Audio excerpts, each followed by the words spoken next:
함께 말씀 보시겠습니다. 오늘 말씀은 누가복음 12장입니다. 누가복음 12장 54절에서 59절까지입니다.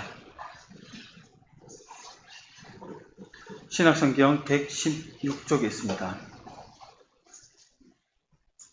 누가복음 12장 54절에서 59절 말씀 함께 보겠습니다.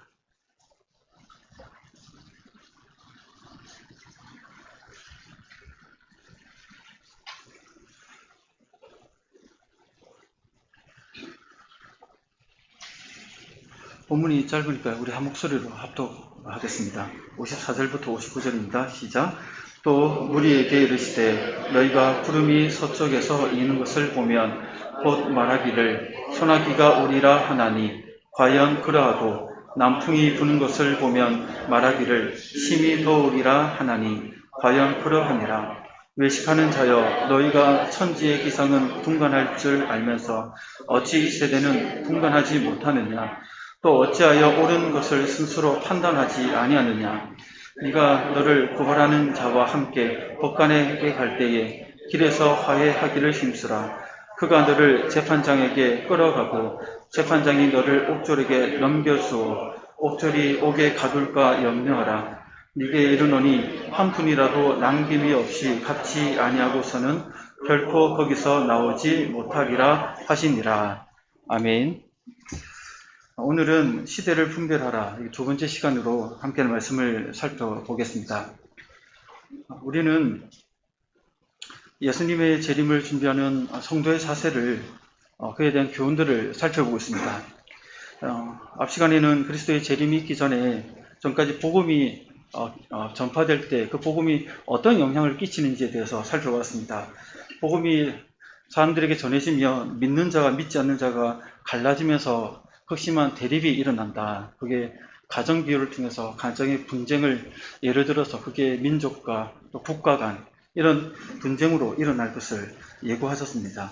이런 복음의 성격은 세상 사람들의 삶의 방식과 그리스도의 삶의 방식이 다르다는 것을 말씀하시면서 그런 다름을 유념하면서 재림을 준비해야 된다 이렇게 강조하셨습니다.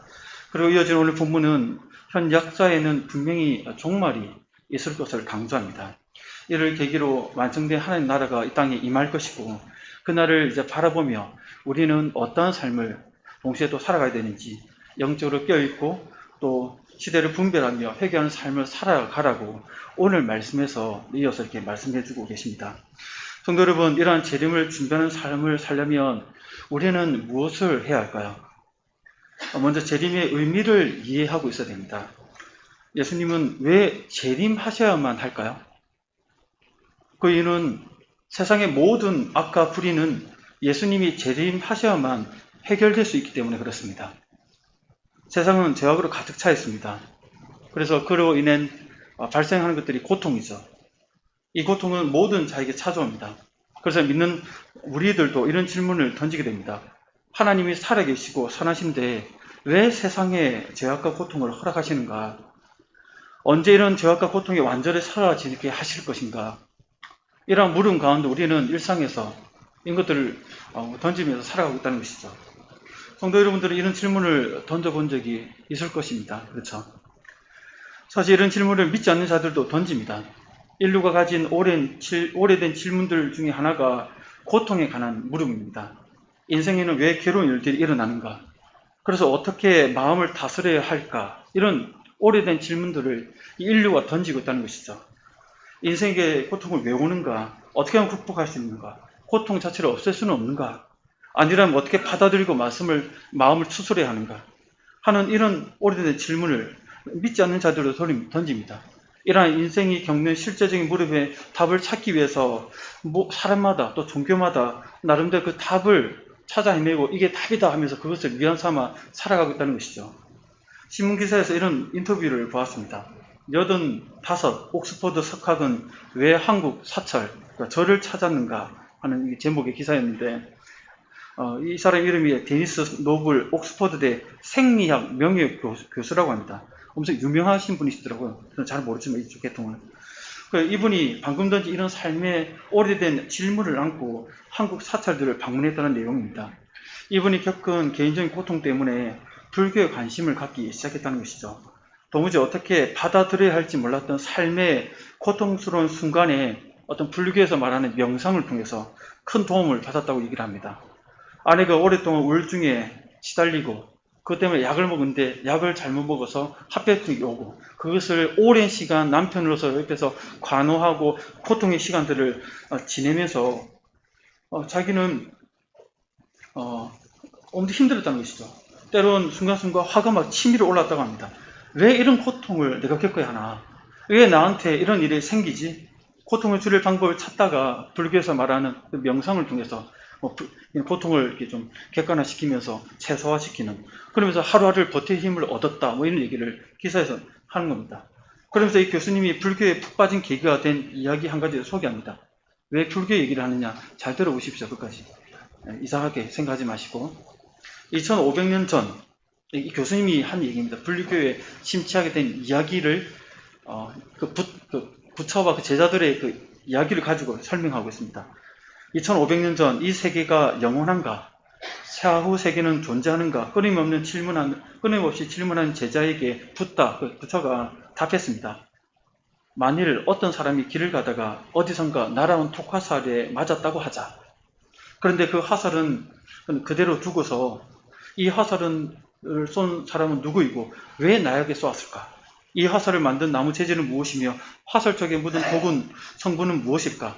궁금증을 모두 해결하기 전까지는 이 독화살을 뽑지 않겠다고 한다면 어떻게 되겠느냐라고 다시 질문을 던진 것이죠. 붓다가 이제 제자에게. 그래서 제자가 대답합니다. 독이 온몸에 퍼져 죽게 되겠지요. 이렇게 얘기합니다. 그래서 붓다가 다시 말합니다. 우리는 이미 독화살을 맞은 것과 같아. 너는 먼저 화살을 뽑는 데 애를 쓰겠느냐? 아니면 그 화살을 누가 쐈는지부터 궁리하겠느냐? 그러면서 노블 교수님이 이 이야기를 하면서 이렇게 얘기합니다. 삶에는 늘 근심과 고통이 존재하지만 그것이 우리의 본질은 아니다. 우리는 고통에 대처하고 문제를 해결할 수 있는 존재들이다. 고통이 완전히 사라지지 않더라도 참을 수 없을 만큼 아프지 않도록 누그러뜨리는 방법을 찾아내면 된다. 그러니까 이 교수님이 하는 요지는 무엇입니까? 인생이 가진 고통에 대한 이 물음에서 그 고통 자체를 없앨 수는 없지만 고통을 받아들이고 어떻게 하면 최소화시킬까? 이 방법을 불교 안에서 찾았다고 얘기하는 것이죠. 성도 여러분들은 이 이야기를 들으면서 어떤 생각이 드십니까? 우리가 겪는 고통, 왜 고통이 왔는가? 어떻게 해야 이 고통을 극복할 수 있는가? 이 본질적인 질문에 대해 우리는 어떤 정답을 가지고 있습니까? 다른 종교에서는 이 부분에 대해서 고통의 근원을 논한다는 것은 부질없다. 그렇다고 고통이 사라지는 것도 아닌데 왜 그것을 찾아 헤매느냐? 그냥 고통 자체를 받아들이고 어떻게 하면 최소화할 것인가? 그 방법을 찾는 게 더 현명하다. 이렇게 얘기한다는 것이죠. 그래서 명상하고 그렇게 해서 고통을 최소화시키고 고통과 함께 살아가야 된다.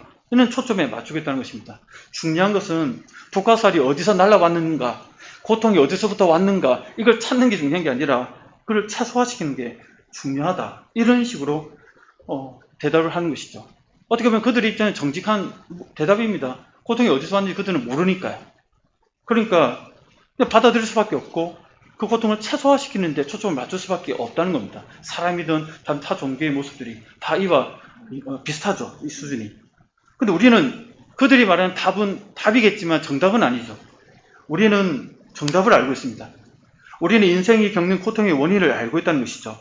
첫사람 아담의 불순종과 그에 따른 결과였다는 것입니다. 죄가 세상에 들어왔고 인간은 죄인이 되었고 하나님을 떠날 수밖에 없었다는 것입니다.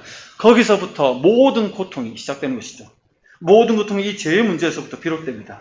하나님께 불순종하며 그분을 떠난 이 불순종으로부터 모든 고통이 시작되었다는 것을 우리는 성경을 통해서 그 바른 이해를 가지고 있다는 것입니다.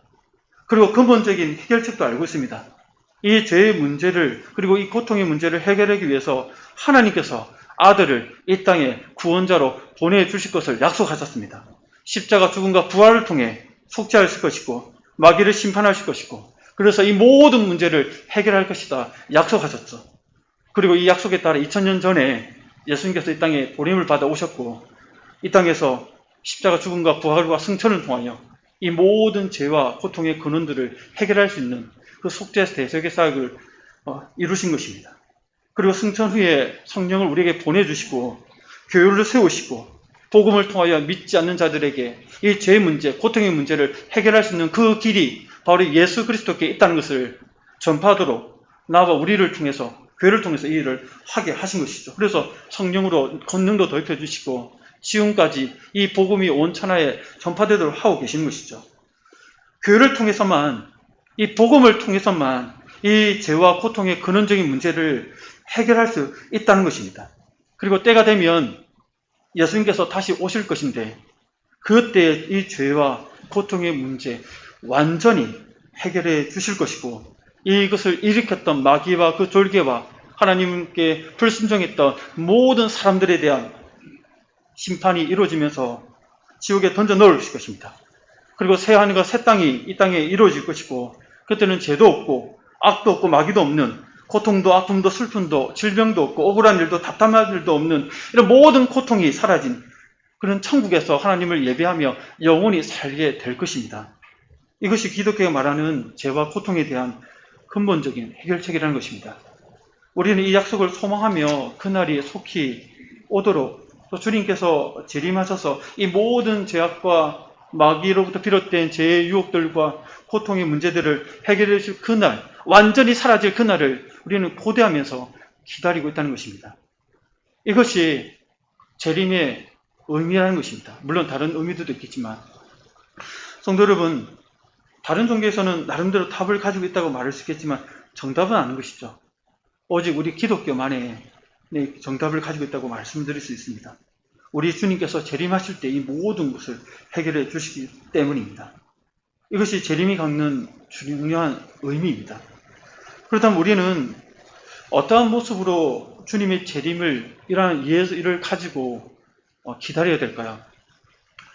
오늘 예수님께서 이렇게 말씀하십니다. 청기를 분별하듯이 시대의 징후를 분별하면서 기다려라, 이렇게 얘기하십니다. 오늘 본문이 54절, 55절 말씀 우리 같이 한번 읽어볼까요? 54, 55절입니다. 시작. 또 무리에게 이르시되 너희가 구름이 것을 보면 곧 말하기를, 남풍이 부는 것을 보면 말하기를 심히 더우리라 하니 과연 그러하니라. 아멘. 당시 팔레스틴의 지리적 조건을 가지고 기후의 변화를 가지고 이렇게 우리에게 말씀하고 계십니다. 54절에 보면 바람의 방향에 따른 준비를 해야 된다 하면서 구름이 서쪽에서 일어나면 소나기가 오리라는 것을 알고는 사람들이 대비를 한 것이죠. 왜 서쪽에서 구름이 일어나고 바람이 불면 소나기 온다고 이렇게 예측을 했냐면, 이스라엘 땅을 보면 서쪽이 왼쪽이죠. 지중해가 있지 않습니까? 바다. 우리나라 서해처럼 바다가 있으니까 바다에서 바람이 불어오니까 또 습기를 머금은 구름이 몰려오면서 비를 내리게 하는 것이죠. 그래서 그것을 보고 비가 오겠구나 하면서 그 천기를 분별하고 그에 대한 대비를 한다는 것이죠. 당시 사람이 그렇게 했다는 것입니다. 이런 천기를 분별하듯이 시대의 징후도 분별하고 뭔가 그에 맞는 대비를 해라, 이렇게 얘기하고 계신 겁니다. 55절도 같은 맥락입니다. 남풍이 불면 더워진다는 것을 알게 됩니다.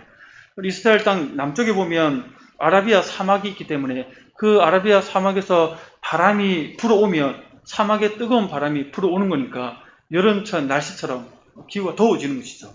그래서 그 바람을 보면서 느끼면서 이제 곧 덥겠구나 하면서 더위에 대한 대비를 한다는 것입니다. 이렇게 그런 식으로 이제 대비를 하라는 것이죠. 우리들도 보면 마찬가지입니다. 지금은 일기 예보를 통해서 내일 날씨, 심지어 일주일 후에 날씨까지도 틀릴 때도 있지만 대략적으로 다 알 수 있지 않습니까? 이번 장마 폭우가 많이 내릴 것이다. 비가 많이 내렸지 않습니까? 좀 짧았지만 장마가 끝나면 무더위가 기승을 부릴 것이다. 열돔 현상이 일어날 것이다 해서 지금 좀 많이 덥죠. 그래도 아직 완전히 더운 것 같지는 않은데 하여튼 좀 많이 덥습니다. 위쪽에는. 이렇게. 그래서 이런 날씨가 더울 것을 예상하고는 많은 사람들이 더운 여름철에 건강하게 잘 보내기 위해서 나름대로 대비를 합니다. 지금 에어컨 기사들이 정말 바쁘다고 합니다.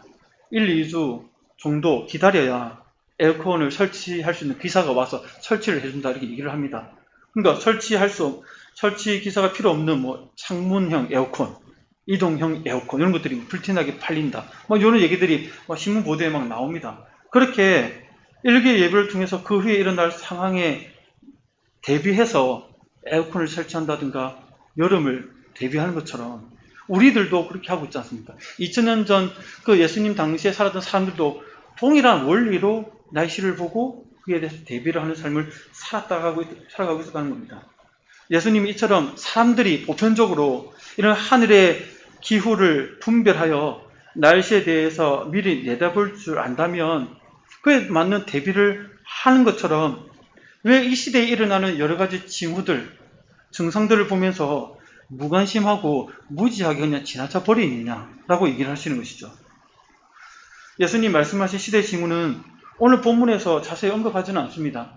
우리가 마태복음 24장에 보면 종말론 강화라는 예수님의 설교가 쭉 나옵니다. 거기 보면 요 징후에 대해서 자세하게 설명하고 있는데 오늘은 이 부분을 자세히 다루지는 않고 대략적으로 말씀을 통해서 좀 살펴보고자 합니다. 마태복음 24장에 보면 이런 말씀들이 있습니다. 첫 번째 보면 어떤 징후들, 예수님 재림이 가까울수록 징후들이 생기는데 초기에 생기는 징후들에 대해서는 이렇게 얘기합니다. 자칭 그리스도라 하는 거짓 선지자들의 출현과 그에 대한 대대적인 미혹이 일어난다 이렇게 얘기하죠. 그래서 4절 5절에 보면 이렇게 얘기합니다. 같이 한번 읽어볼까요? 시작. 예수께서 대답하여 이르시되 너희가 사람의 미혹을 받지 않도록 주의하라. 많은 사람이 내 이름으로 와서 이르되 나는 그리스도라 하여 많은 사람을 미혹하리라. 아멘. 여기 보면 미혹하는 자들이 일어난다 합니다. 거짓 선지자, 가짜 그리스도죠. 우리나라만 보더라도 자칭 나는 보혜사다, 나는 그리스도다, 나는 하나님이다, 나는 어머니 하나님이다 이렇게 뻥치는 사람들이 많습니다.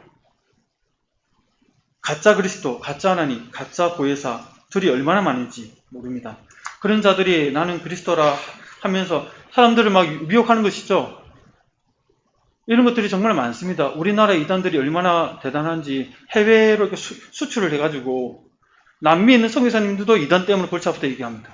동남아에 있는 선교사님도 이단들이 많다고 합니다. 한국형 이단. 아프리카에도 보면 많다고 합니다. 우리나라 이단. 또 위쪽에도 많다. 중국에도 많고. 그러니까 우리나라 이단들이 전 세계에 이렇게 수출돼가지고 무역 수출뿐만 아니라 이단도 수출을 잘한 것 같습니다. 가가지고 포교를 활동하는데 너무나도 왕성하게 해가지고 그 지역에 세워진 교회들이 무너지고 흔들리고 선교사들의 활동에 방해를 받고 이런 미혹하는 자들이 엄청나게 많이 국제적으로 막 일어나고 있는 시정들입니다. 그러다 보면 거기에 미혹되면 어떻게 됩니까? 개인의 삶이 무너지죠. 가정이 파탄하고 교회가 분열되고 난리가 납니다. 이러한 징후들이 점점 이렇게 많아진다는 것이죠. 또한 계속되는 난리와 민족과 국가 간의 분쟁이 일어날 것이다 라고 얘기합니다. 6절, 7절 한번 볼까요? 읽어보겠습니다. 시작. 난리 소문을 듣겠으나 이런 일이 있어야 하되 아직 끝은 아니니라. 민족이 민족을, 나라가 나라를 대적하여 일어나겠고. 아멘. 여기까지만 볼게요. 여기 보면 민족이 민족을, 나라가 나라를 대적하여 일어나는 이런 일들 우리 인류 역사 가운데 많이 일어났었죠. 최근에도 보면 많이 일어납니다. 미얀마 사태부터 시작해가지고 전 세계 하얗고 해서 분쟁, 중동이죠, 중동의 분쟁. 또 아프가니스탄, 미국이 얼마 전에 미군이 철수했죠. 그러면서 탈레반 세력이 다시 그 나라를 이렇게 잡아먹고 있는 실정이고, 그게 또 하면 나중에 IS 얘네들이 와서 또 막 테러 이런 것들이 일어나고 이런 것들이 지금 도처에 도사리고 있습니다. 또 우리 가까이 있는 나라 중국, 대만 관계 안 좋죠. 대만이 계속 미국 가까이 하고 독립 움직임을 보이니까 중국은 하나의 중국이다 해가지고 대만을 어떻게든 무력으로 잡아먹으려고 지금 노리고 있죠. 그래서 6년 안에 아니면 빠른 시일 안에 전쟁이 일어날 것이다. 이런 이야기도 간간히 들립니다. 또 미국과 중국은 또 어떻습니까? 지금은 경제적으로 충돌이 일어나죠. 무역으로. 이 무역 충돌이 나중에는 군사적으로 충돌이 안 일어날 보장이 없습니다. 중국은 지금 이제 자기도 예전에 잠룡이었지만 예전에 비룡이죠. 자기를 과시하고 드러내기 때문에 그 힘의 원리에 의해서 미국과 부딪히는 그 방향성을 가고 있습니다. 언제든지 전쟁으로 발발할 수 있습니다. 이 가능성들을 안고 있다는 것이죠. 이런 일들을 주변에 내재되어 있습니다. 이것들이 언제든지 터질 수 있도록. 그리고 또 보면 곳곳에 그 7절 후반절에 보면 곳곳에 지진과 기근과 지진이 발생할 것이라 이렇게 예언합니다. 뭐 지진은 말할 필요도 없죠. 우리나라 지진은 없는데 지진이 최근에 몇 년 사이에 많이 일어났죠. 점점 많아질 거다 얘기합니다. 그리고 또 기근, 요즘 보면 폭우, 폭염이거나 아니면 뭐죠, 가뭄이거나 폭염, 그래서 너무 날씨 더워서 가뭄이거나 이 두 가지 현상들이 막 일어나죠. 이 일들이 일어나는 이유가 기후온난화 현상 때문에 그렇다고 대부분의 학자들이 얘기를 합니다. 뭐 다른 이유도 얘기를 하는 분들도 있는데 우리는 잘 못 느끼고 있을지 모르겠지만 실상 지구는 기후온난화로 2050년까지 탄소 배출을 제로로 만들지 않으면, 0으로 만들지 않으면 더 이상 돌이킬 수 없는 상황이 된다고 여러 학자들이 경고하고 있습니다. 신문을 보고 뉴스를 보십시오. 계속 그래서 선진국 7개국이 모여가지고 서로 막 대통령들이 모여서 뭐 얘기하잖아요. 정상들이 모여서 얘기하잖아요. 그 기후변화 요거 가지고 탄소 제로 만들기 위해서 계속 협의하고 있지 않습니까? 이게 우리는 잘 못 느끼지만 심각합니다. 학자들의 얘기에 따르면. 그리고 10년 안에 2030년 안에 탄소 배출량을 반으로 줄여야 한답니다. 그걸 실패한다면 폭염과 홍수와 산불과 전염병이 창궐하는 내일이 올 수밖에 없답니다. 자연적으로. 지금 그린란드하고 밑에 빙하가 있는데 빙하가 많이 녹는다 그러죠. 빙하가 많이 녹으면 이게 담수잖아요. 민물이잖아요. 짠물이 아니잖아요. 그러면서 이게 바닷물하고 섞이면서 해수면도 상승하고 동시에 이 해류가 있는데 이 오대양에 해류가 이렇게 흐르고 있는데 해류를 느리게 만든답니다. 느리게 만들면서 발생하는 게 지금 독일의 폭우, 벽력만 내렸다지 않습니까? 그게 다 기후온난화에 관련해서 폭우가 내리거나 아니면 캐나다에 보면 열돔 현상 해가지고 갑자기 뭐 기근, 폭염 팍 내리고 이게 다 기후온난화와 관련돼서 일어난 현상들이랍니다. 이게 10년 안에 탄소 배출량을 반으로 줄이지 않으면 이게 이제 일상적으로 비일비재하게 계속 터진다는 것이죠. 50년까지 이걸 줄이지 않으면 돌이킬 수 없다. 이렇게 얘기를 합니다. 그래서 제레미 다이어몬드라는 학자가 있거든요. 총균세라는 책을 썼던 유명한 학자가 있습니다. 이분이 이제 대변동이라는 책을 최근에 썼고 읽어보진 않았는데 이분을 인터뷰했던 그 기사를 보니까 이런 얘기를 합니다. 기자가 이렇게 묻습니다. 2013년도 인터뷰에서 우리 문명은 이제 50년밖에 남지 않았다고 말씀하셨습니다. 교수님께서. 그러니까 이제 우리의 일상은 이제 7년이 지났으니까 8년 지났죠. 일상과 문명을 구할 수 있는 시간이 42년 남은 것이 맞나요? 이렇게 물었어요. 8년이 지나니까 8 빼면 42년 남았잖아요.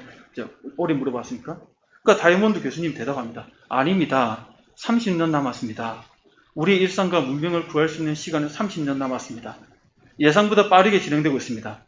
상황이 나빠지는 속도, 세계 인구가 증가하는 속도, 숲이 잘 나가는 속도, 그리고 기후변화 진행 단계까지 약 30년 후에는 모든 것이 되돌릴 수 없는 지경이 될 것입니다. 제가 코로나19가 보다 더 크게 우리를 엄습하는 지구적 위기를 해결하고자 호소하는 이유가 여기에 있습니다. 코로나보다 더 심각하다는 것이죠. 만약에 2050년까지 이 문제들을 풀지 못한다면 죄송하지만 우리는 너무 늦을 겁니다. 라고 얘기합니다. 그래서 지구가 멸망한다고 어떤 사람들은 그렇게 기정사실로 여기고 있습니다. 이 방향성이 그렇게 멸망을 하고 있으니까. 그래서 그 대안을 찾기 위해서 우주 사업에 정부, 민간 기업들이 뛰어드는 겁니다.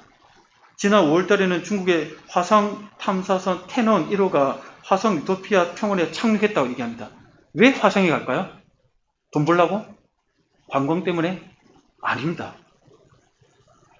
일론 머스크 있죠. 전기자동차 테슬라 사장. 그 사람이 스페이스 X 유인 우주선 이를 성공적으로 쏘아 올렸다고 합니다. 비행을 마쳤다. 왜 화성 가려고 하죠? 왜 가려고 합니까? 돈 벌라고? 아닙니다.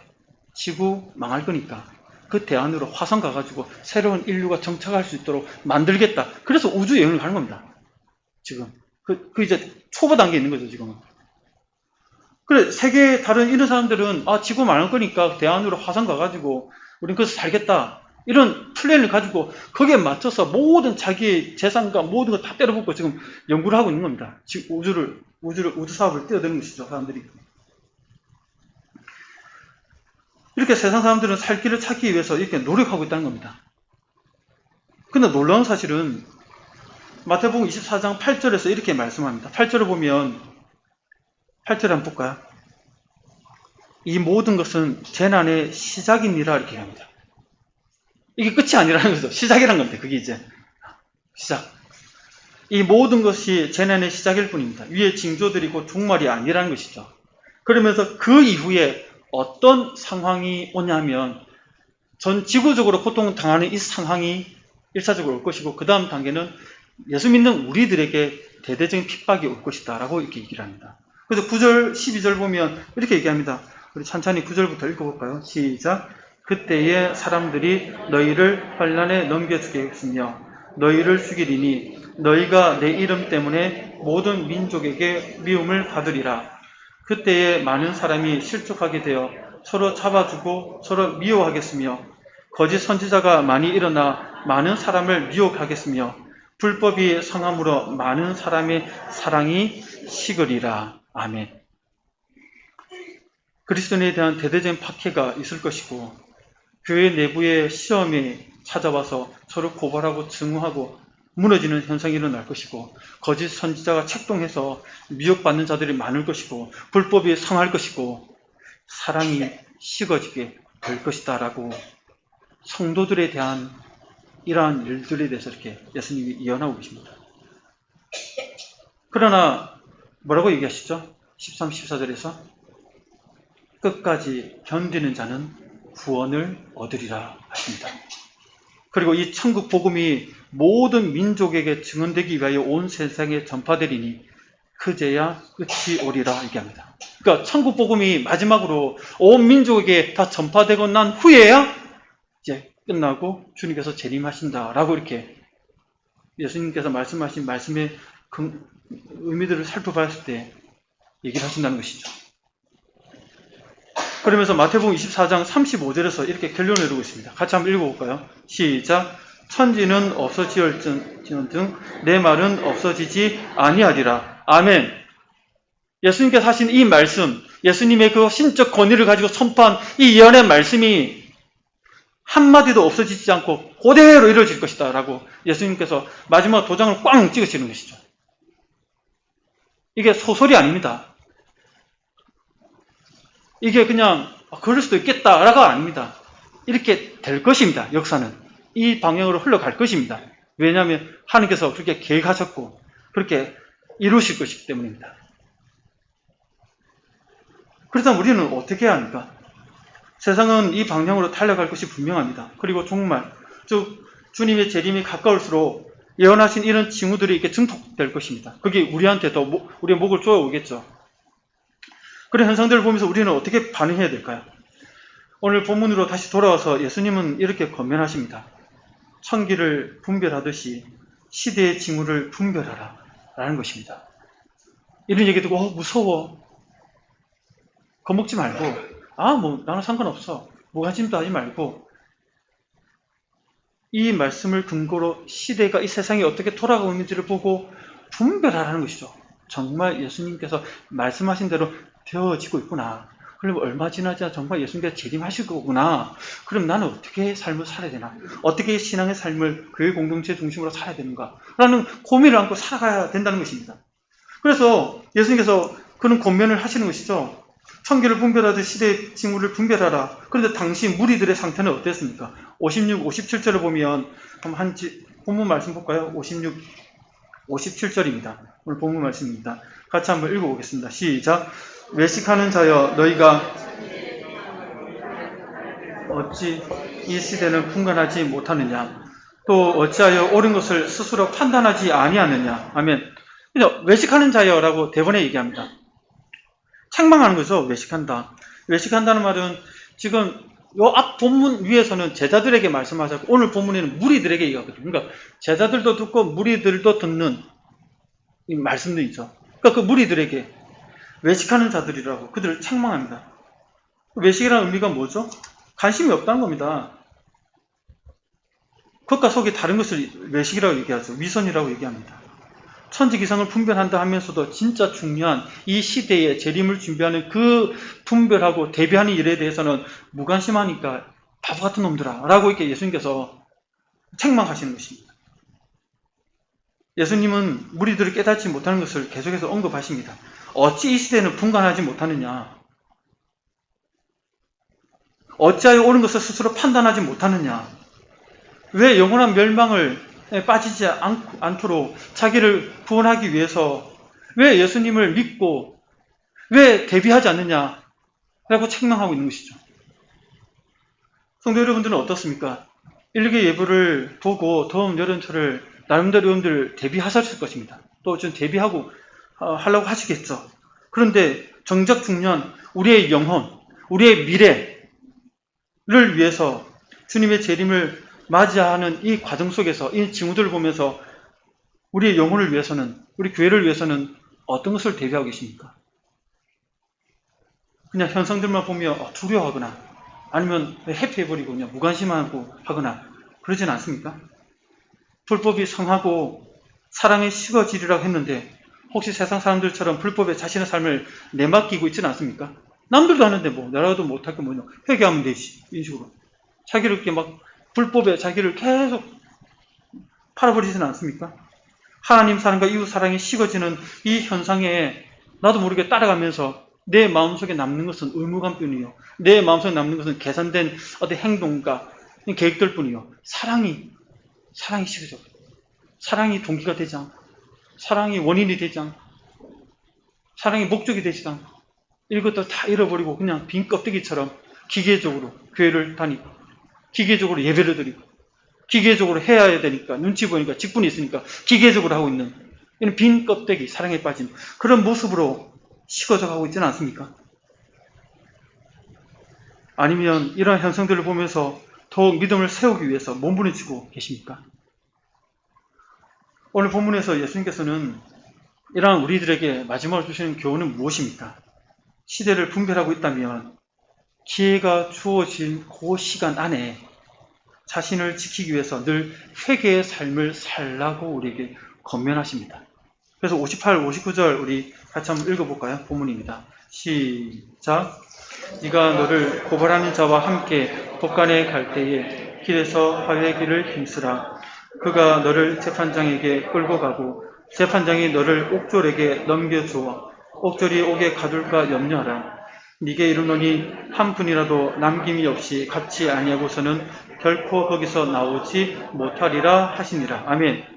그러니까 예수님은 말씀을 듣는 그 사람들의 상황을 하나의 비유로 빗대어 표현하고 있는 것이죠. 지금 이 시대를 분별치 못하는 자들이 영원한 심판을 향해 나아가고 있는 상황이라고 비유적으로 표현합니다. 그래서 재판장 앞으로 나아가서 그 재판장 앞에 서기 전에 아직 기회가 있을 테니까, 길에 가고 있는 도중이니까 기회가 있죠.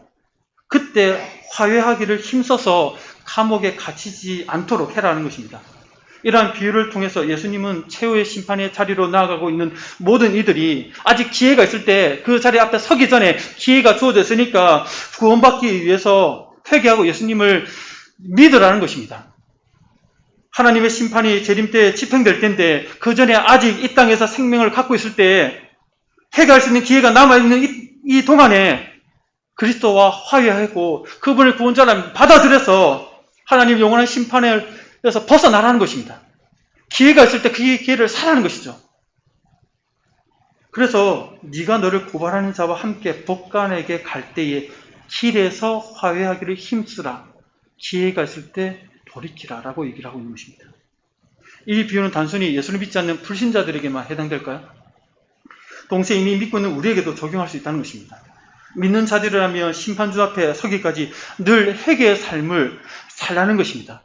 어떤 분들은 내가 뭘 크게 잘못했다고 해서 회개해라, 회개의 삶을 매일 살아야 된다 하느냐 의문을 가지기도 합니다. 회개할 때 그래 맞나? 그렇게 죄를 많이 짓나? 이런 말을 들으면 이렇게 반응합니다. 1차원적으로. 실제로 우리는 죄를 멀리하고 의를 행하기 위해서 노력하고 있습니다. 죄를 잘 안 지어요. 드러나는 죄들은.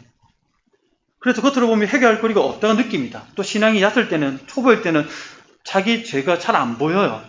근데 신앙이 깊어지고 하나님께 더 가까이 가면 갈수록 자기 내면을 들여다 볼 때 내면에 있는 하나님 앞에 올바르지 않고 더럽고 추악한 모습들이 이게 드러나진 않았지만 그게 보이거든요.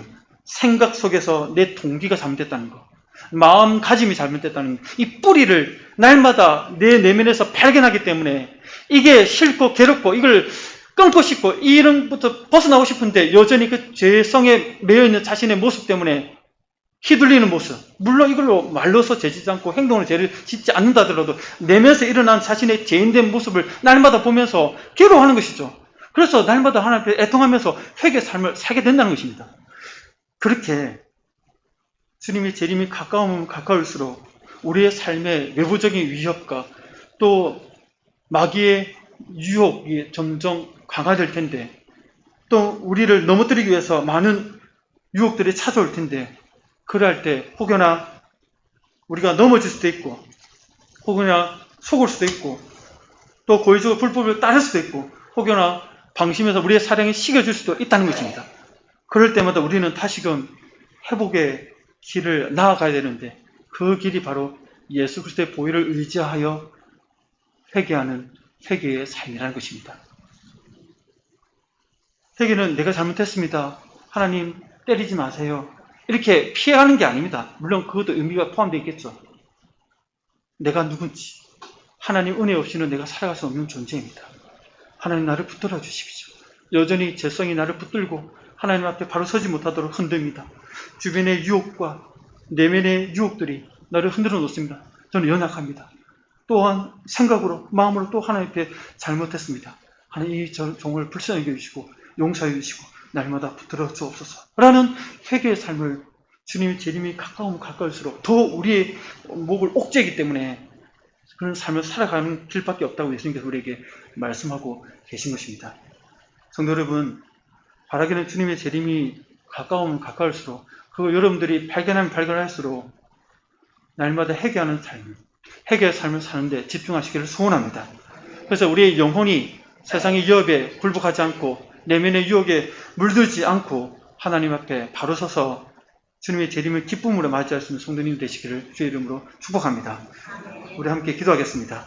오늘 말씀을 생각하시면서 주여, 이 세상 가운데 일어나는 여러 징후들을 보면서 두려워하거나 아니면 아예 무관심하거나 이런 모습으로 가지 않고 그것을 분별하여 주의 재림이 가까운 것을 깨닫고 주께서 우리에게 말씀하시는 이 기회가 있는 동안 늘 깨어 기도하며 하나님의 은혜를 구하는 삶을 살아갈 수 있도록 우리를 붙들어 달라고, 우리에게 용기를 주시고 우리에게 은혜를 다하여 주셔서 늘 주께서 기뻐하시는 그 삶을 살아갈 수 있도록 붙들어 달라고 함께 기도하며 나아가겠습니다. 주님, 그렇습니다. 우리가 주의 재림을 생각할 때 막연할 때가 많습니다. 그냥 주님 재림하시면 우리가 천국 가고 다 끝난다 생각하겠지만 하나님, 우리가 그 기간 가운데 우리가 겪어야 될 많은 일들이 있음을 보게 됩니다. 온 인류가 고통 속에 빠질 것이고 특별히도 예수 믿는 우리들이 예수를 믿기 때문에 핍박과 환난과 더 우리의 목을 옥죄어오는 그 환경 속에 들어갈 수밖에 없다고 주께서 얘기를 하십니다. 이 모든 것들을 끝까지 견디는 자에게 하나님께서 우리에게 은혜를 주시고 또 이 모든 것들을 끝까지 견딜 수 있도록 회개의 삶을 살아갈 수 있도록 주께서 우리를 붙들어 주시고 이끌어 주실 것을 또한 믿습니다. 우리는 연약하고 우리는 부족하고 우리에게 여전히 죄성이 있어서 늘 흔들립니다. 내가 무슨 죄를 졌다고 날마다 회개해야 되느냐, 이런 단편적인 생각으로 자신을 속이지 않게 하여 주시고 자신의 내면을 들여다볼 수 있도록 성령께서 우리 조명하여 주시고 우리 눈을 열어주셔서 자신이 얼마나 주님 앞에서 죄인됨이 있는 것을 깨달아 날마다 회개의 삶을 살게 해주시고 자신 속에 일어나는 생각의 뿌리가 무엇인지, 어떤 동기에서 어떤 마음가짐에 사는지를 철저하게 날마다 점검하면서 주님 앞에 날마다 정결하게 살아갈 수 있도록 우리 인생을 붙드시고 주장하여 주옵소서. 그래서 주님의 재림을 기쁨으로 맞이하는 우리들을 될 수 있도록 붙드시고 주장하여 주시고 함께하여 주옵소서. 함께하여 주옵소서. 감사드리며 예수님 이름으로 기도드립니다. 아멘. 우리 찬송하겠습니다. 455장입니다.